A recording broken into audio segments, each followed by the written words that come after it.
മധ്യപ്രദേശിൽ തെരഞ്ഞെടുപ്പ് പ്രചാരണത്തിന് തുടക്കമിട്ട് കോൺഗ്രസ്. നർമ്മദ നദീ പൂജയോടെയായിരുന്നു പ്രിയങ്ക ഗാന്ധിയുടെ നേതൃത്വത്തിൽ പ്രചാരണം ആരംഭിച്ചത്. സംസ്ഥാനത്ത് കോൺഗ്രസ് അധികാരത്തിലെത്തിയാൽ 500 രൂപയ്ക്ക് LPG സിലിണ്ടറും 100 യൂണിറ്റ് സൗജന്യ വൈദ്യുതി നൽകുമെന്ന് പ്രിയങ്ക പറഞ്ഞു.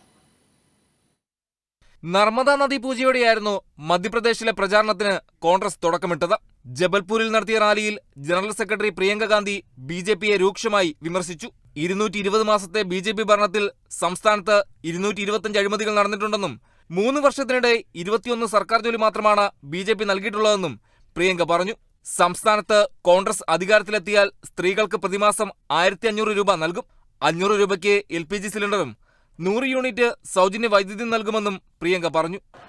हर महीने महिलाओं को 1500 रुपए प्रति माह दिलवाया जाएगा. गैस का सिलेंडर 1000 रुपए का नहीं 500 रुपए का आपको मिलेगा. आपके लिए 100 यूनिट बिजली माफ होंगे सबके लिए.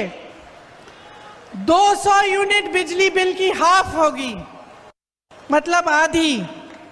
മധ്യപ്രദേശിലെ ചില നേതാക്കൾ അധികാരത്തിനു വേണ്ടി പാർട്ടിയുടെ ആശയങ്ങൾ ഉപേക്ഷിച്ചുവെന്ന് പേര് പരാമർശിക്കാതെ കേന്ദ്രമന്ത്രി ജ്യോതിരാദിത്യ സിന്ധ്യക്കെതിരെയും പ്രിയങ്ക വിമർശനം ഉന്നയിച്ചു. ഹിമാചലിലെയും കർണാടകയിലെയും ജനങ്ങൾ BJPക്ക് തക്ക മറുപടി നൽകിയെന്നും പ്രിയങ്ക ചൂണ്ടിക്കാട്ടി. മുതിർന്ന കോൺഗ്രസ് നേതാവ് കമൽനാഥ് അടക്കമുള്ള പ്രമുഖരും പ്രചാരണ പരിപാടിയിലുണ്ടായിരുന്നു. National desk, Kerala vision news.